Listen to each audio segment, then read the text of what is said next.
Hi, Marriott Martinez back, and now we're going to go ahead and see the progression of this customer, Annette Smith, and her backyard deck project. So when we left this project last, we had an estimate and we were ready to start creating invoices, which means we converted our estimate into an invoice, and we wanted to see some cost against this income so we can start seeing that profit margin. So what did we do to get these transactions in? Let's click on the project. And let's go ahead and click on transactions. So here is the history of this project. There was an estimate created, and we've already reviewed how that estimate was created. And we also talked about how Maria, when she was deciding on the type of estimate she would create, she decided on doing an estimate that had one lump sum and the hidden broken up transactions versus all of these items allocated and itemized on the estimate. And that's what she chose to do. So from there, she created an invoice. So to create the invoice, she needed to convert the estimate into an invoice. And then she invoiced for 20%, which means there's accounts receivable and income now on the books. What does that look like? Well, let's go ahead and click on reports, standard reports, and look at the profit and loss. And here we see the income now being distributed onto the profit and loss because we have already created some invoices. She also has created an expense for this particular project. And when she created that expense, she was able to pull up the items here for each one of these expense. So materials, cost of goods sold, and equipment, cost of goods sold. And that's important because as an expense, she's also going to go ahead and see that here on her profit and loss. But she also sees this subcontractors amount on the profit and loss. What is that? Well, even on the profit and loss, she can click and drill into this item, and she can see that this is actually for a bill. So she also has an additional bill that she wanted to go ahead and input into QuickBooks Online for one of her subcontractors. So that way she can keep track of that bill and be ready to pay it when she knows it's time to pay that bill. Because she's on the accrual basis method and she's looking at her profit and loss on the accrual basis, she is able to see that bill for $4,800. And she's also able to see the income that's coming through invoicing, which is essentially income that has been earned but not received. The reason she could see that is, again, she is running her reports on the accrual method. And there's that bill from Cosette. And now on June 9th, she went ahead and invoiced her second progress invoice. So on June 9th, she went ahead and invoiced 30% more as agreed upon on the contract. And this time she invoiced 30% of her contract.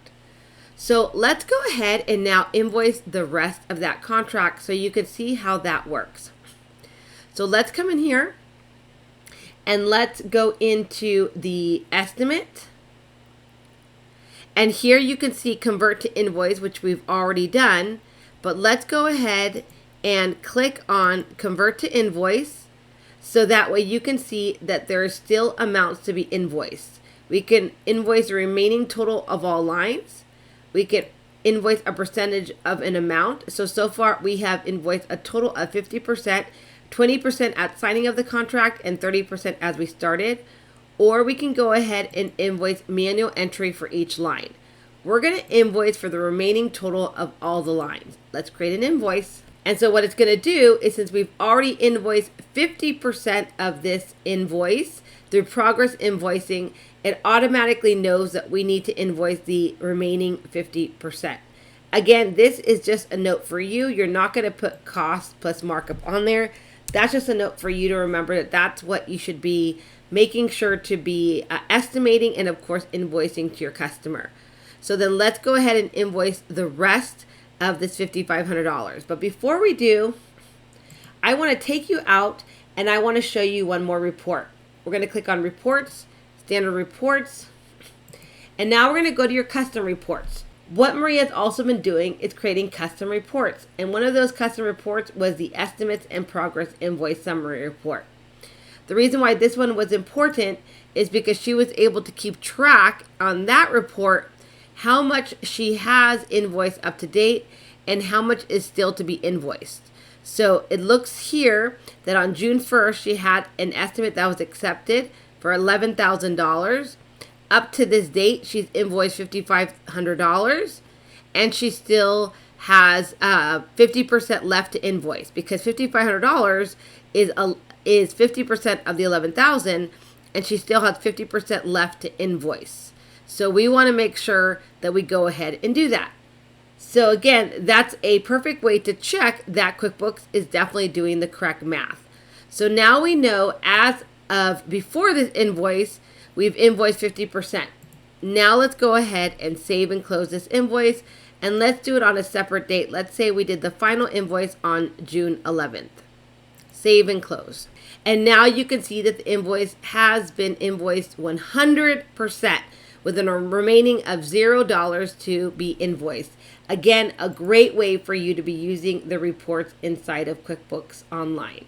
So we've gone through the entire history of Annette Smith, and I was able to show you how you're able to convert an estimate through progress invoicing. But what's very important is that progress invoicing is a setting inside of account and settings. So you'll want to make sure you've gone to account and settings, you've gone to sales, and you've actually turned on progress invoicing. If you don't turn on this feature, you will not be able to do those partial invoices from a single estimate. Also, when you come over here to expenses, you'll also want to turn on this line item that says show items on table on expenses. So that way you can go ahead and make sure you're able to see the items table when you're entering expense line items into, let's say, an expense form or a check. So I wanted to show you that. Lastly, let's go over a few more reports. But before we do, let's do an overview of our project now. So here's our final project. $11,000 in income, $8,800 in costs, with a profit margin of 20%. That's not too bad, but now you can start doing some reviews of this project and get ready for your next project. Let's go ahead and first click on project reports. Here you have reports for backyard deck specifically. So let's click on project profitability. So here is the specific project profitability for Annette Smith's backyard deck. So you already see all of your income that has been invoiced. You see your cost of goods. And you see if you entered in an hourly cost, they would be here. And then you'd see your total net income. So again, we know that this is a gross profit of $2,200, and that's where you're calculating your gross profit margin from. And that is specifically for the backyard deck. Now let's go ahead and click on reports, standard reports, and we can review the different reports that are available. So you can look at all of the reports available, or you can create custom reports. So a few reports that are available that I went ahead and already created under custom reports. One is income by customer summary. So again, this will show you a nice summary report of the income and the expenses, but we need to make sure we're pulling up all the dates for that particular project. So we can see total income of $11,000 minus total expenses of $8,800 is $2,200. So here is an example of that report. Let's go back to custom reports, and let's go ahead and click on profit and loss by customer. So this would be your profit and loss, and then you'd have each column, the different customers you have, including each project they have. So if you had multiple customers with multiple projects, it would build out this very cool report with each one of those in their own columns. Here you can go ahead and enter in other comparative items, like let's say percentage of row, percentage of income, year to date, and you'll be able to go ahead and run those reports and get those additional metrics as well. And let's look at transaction detail by account. So here is an interesting one because this one is a transaction detail report that can be customized quite a bit. So remember, I wanted you to go ahead and create equipment, materials, other job items, and subcontractors. And I wanted you to create the income side of it and the expense side of it, or the cost of goods side of it. And we did that over here under product and services. List, product, and services. The reason why that's helpful is because then you can actually pull up a transaction detail report by product and service. And here it shows you how you invoiced these amounts. So this is what you sold to the customer, $300, $400, and $750 for equipment. And you went ahead and had one expense of $1,500 for equipment. So this proves to you you don't really have a markup here. Because if your cost of goods was exactly $1,500 and you went ahead and invoiced exactly $1,500, there is no markup here. So this here on the credit side, which is your invoiced amounts, should ultimately be higher than what your cost amount is. Because here you're just breaking even. Okay, so you want to make sure to look at that to help you decide on how you're going to go ahead and price this for your next job. And you can see that for all the different product and services that you have. So again, as you start getting comfortable here, you can look at your standard reports, and your standard reports are usually related to your entire business.